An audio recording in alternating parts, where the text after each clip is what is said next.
If you're a diehard Browns fan and love breaking down the game like we do, hit that subscribe button and turn on the bell so you never miss a blitz.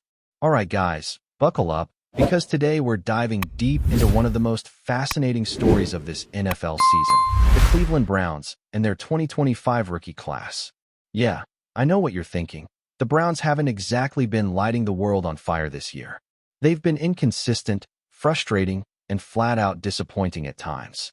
But if there's one reason for Browns fans to hold their heads high heading into the bye week, it's this: the kids are all right. This rookie class might just be the foundation of something special in Cleveland, and even though the team as a whole is still trying to find its rhythm, the young guns are showing flashes of brilliance that could change the trajectory of the franchise over the next few seasons. So let's talk about it. Let's break down what we've seen so far, the good, the bad, and the maybe, because this 2025 Browns draft class deserves your attention. Let's start right at the top, Mason Graham. Now, when the Browns traded back from the number 2 overall pick, the fan base went nuclear. "What are we doing?" they shouted. "How could we pass up on elite talent at number 2? Well, turns out, the front office may have known exactly what they were doing. Mason Graham has been a quiet storm in the middle of that defensive line. You look at the box score, and it won't wow you. 17 tackles, half a sack. That's not going to make national headlines. But here's the thing. If you're judging defensive tackles by stats, you're missing the point entirely. Graham has been wrecking games from the inside, blowing up blocking schemes, commanding double teams, and allowing his teammates to eat. He's not showing up in the stat sheet yet, but the film doesn't lie. He's disruptive, strong, and patient. He understands leverage and hand placement like a seasoned vet. And while he's not putting up Aaron Donald numbers, you can tell this is a dude who's going to anchor that line for years. AB+ feels right for now, but give him time. Those stats are going to come. Now, let's talk about the guy everyone was terrified to compare to a legend, Quinshon Judkins. You don't just replace Nick Chubb. That's not a realistic expectation for anyone. But Judkins? He's doing one hell of a job carrying the torch. Despite missing the offseason and Week 1, the kids put up 486 rushing yards and 5 touchdowns. That's legit. When the Browns offense has actually clicked this year, and let's be honest, that hasn't been often, it's been because Judkins was running wild. He's got vision, patience, and that one-cut explosiveness that makes you jump out of your seat. The only knock, really, is consistency. The last few weeks, there were a couple of games where the offense sputtered, and Judkins couldn't find his groove either. But come on. When your offensive line isn't giving you much help and the passing game isn't scaring anyone, it's a miracle he's producing at this level. He's an A right now, and if he keeps trending upward, we might be looking at one of the next great Browns backs. And speaking of defense again, how about Carson Schweissinger? This kid came out of nowhere and immediately became one of the most productive linebackers in the league. Not just among rookies, in the league. 64 tackles, a sack, an interception, and a constant presence around the ball. Before that injury last week, he was legitimately in the conversation for Defensive Rookie of the Year. He's got that classic Browns grit, flying sideline to sideline, hitting with authority, and showing that kind of football IQ that makes you think he's been doing this for a decade. It's rare to find linebackers who combine speed, instincts, and leadership the way Schweissinger has. The A+ grade is well earned, and assuming his injury isn't too serious, the Browns might have landed themselves a defensive cornerstone in the second round. Now, let's shift gears to the offensive side again, because there's one rookie who has flat-out stolen the show. Harold Fannin Jr. When the Browns drafted him, most people thought, okay, cool, another tight end to back up David Njoku. Wrong. Fannin didn't just earn playing time, he took over. He's leading the team in catches with 38 and in receiving yards with 352. And he's got 2 touchdowns to go with it. He's become the go-to guy for whoever's playing quarterback, and that reliability has made him an instant fan favorite. His routes are clean, his hands are elite, and his ability to create separation from linebackers and safeties is something special.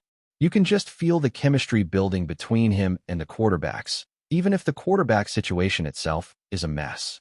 He's been so good that Njoku, one of the most respected veterans on the roster, is suddenly looking like a trade candidate.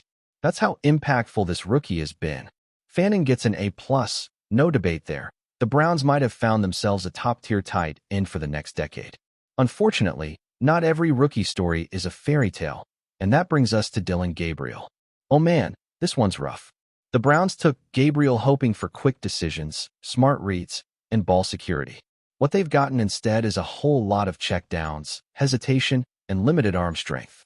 The offense feels like it's in a straitjacket when he's out there. He's barely pushing the ball 10 yards downfield, which allows defenses to stack the box and suffocate Judkins. His one saving grace early on was that he didn't turn the ball over, but then came that game against New England, and that went out the window too.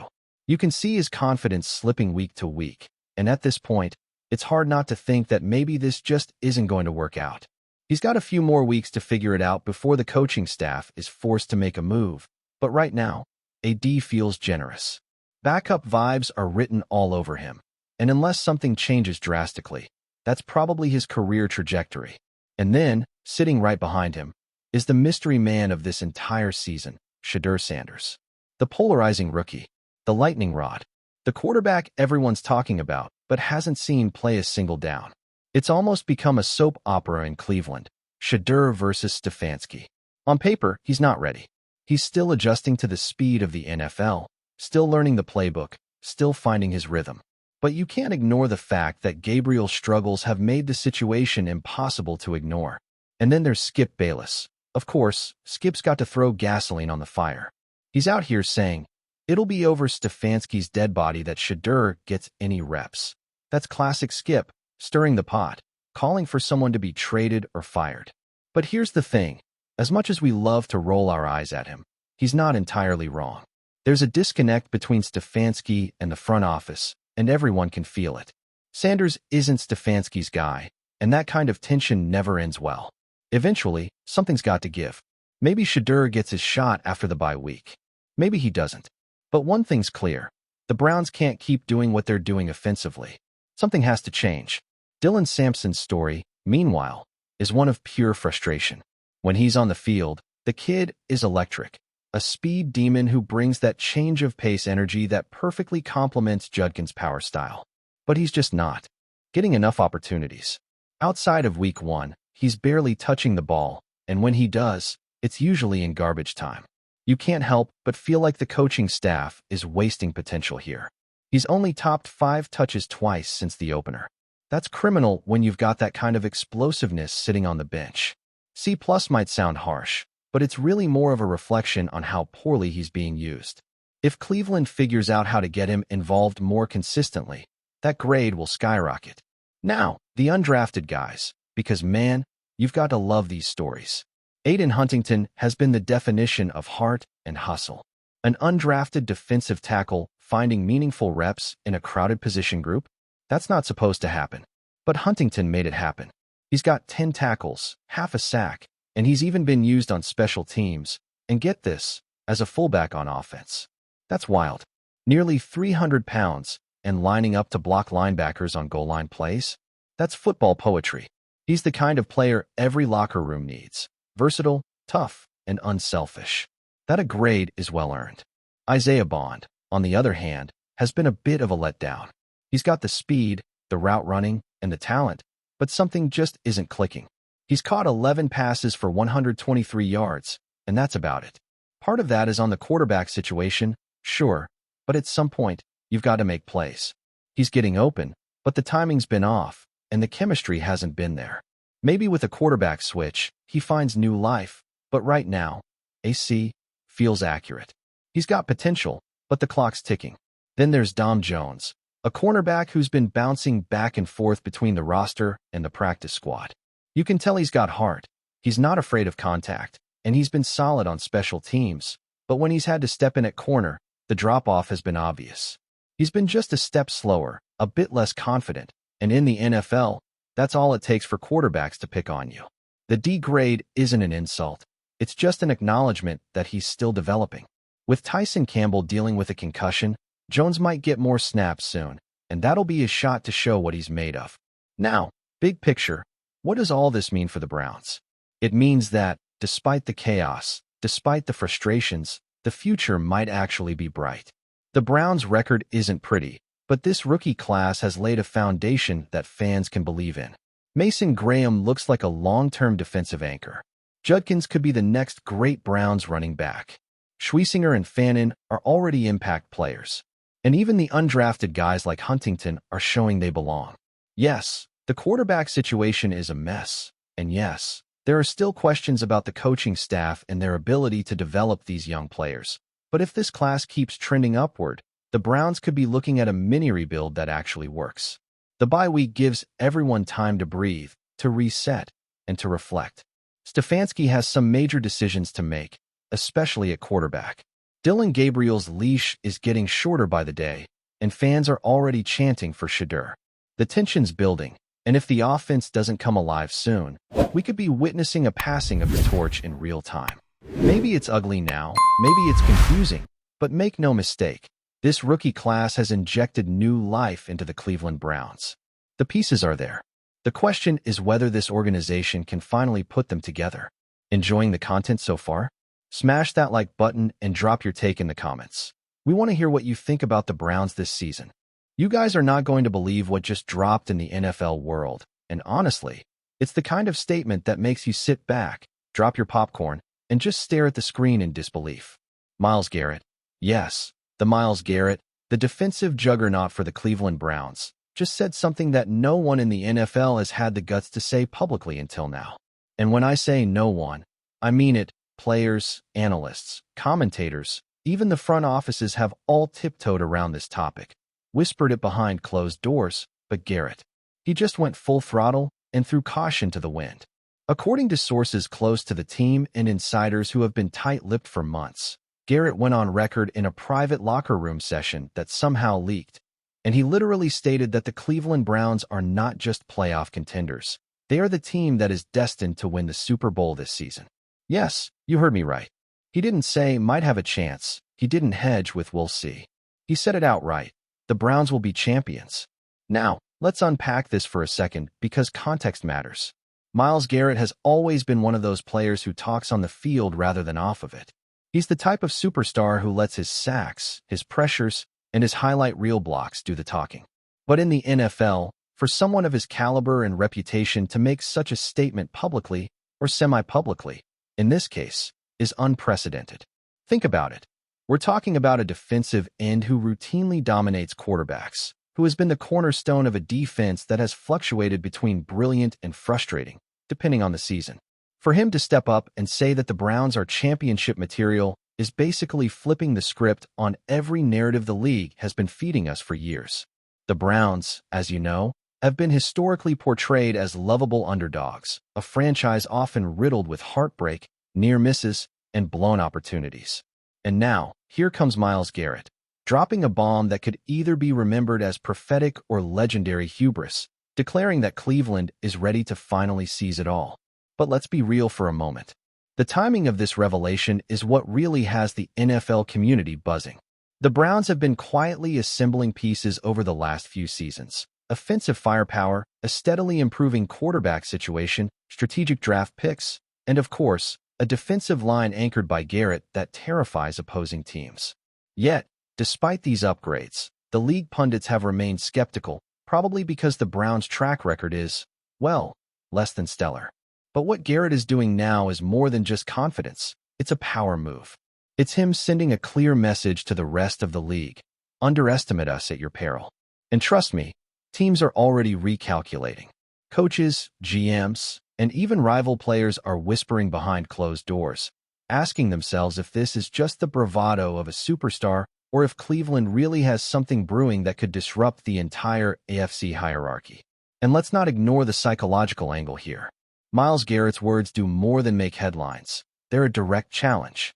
They're a challenge to the Chiefs, the Bills, the Patriots, the Jets, and basically anyone who has ever counted out Cleveland in recent memory. Imagine the scene. A locker room that has historically been labeled as overhyped or inconsistent, now led vocally by a player whose presence on the field is already intimidating. The confidence that Garrett is projecting is contagious. Insiders are saying that the team's morale has shot through the roof since the statement leaked. Players are reportedly walking around with a renewed sense of purpose, fueled by the belief that their defensive end isn't just talking big. He genuinely believes they can take the crown. And that kind of mentality, folks, cannot be underestimated.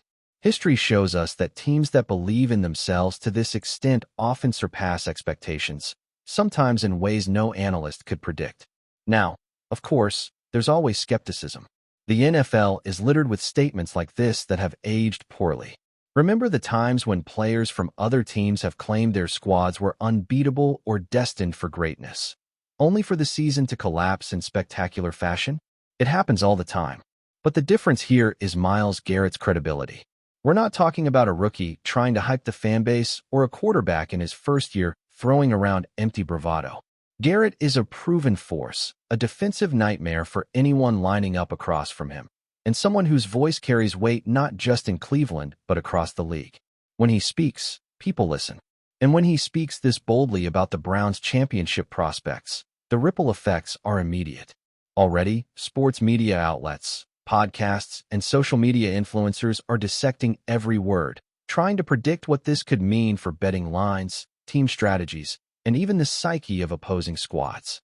And there's another layer here that makes this even juicier. According to whispers from insiders who were present during the locker room conversation, Garrett didn't just say, "We're going to win." He reportedly went on to detail what he believes are the Browns' strongest attributes: team chemistry, offensive versatility, defensive dominance, and most importantly, a mindset shift that he feels is unparalleled in the league right now. If true, this isn't just a generic pep talk. This is a manifesto from one of the NFL's elite players, outlining why his team is superior to any other contender. And when you think about it, that kind of insight is gold. Analysts are already speculating whether Garrett's vision for the team could actually be a blueprint for how they navigate the season, exploiting weaknesses in rival teams' lineups and capitalizing on opportunities that others might overlook. In short, it's not just hype, it's strategy wrapped in confidence.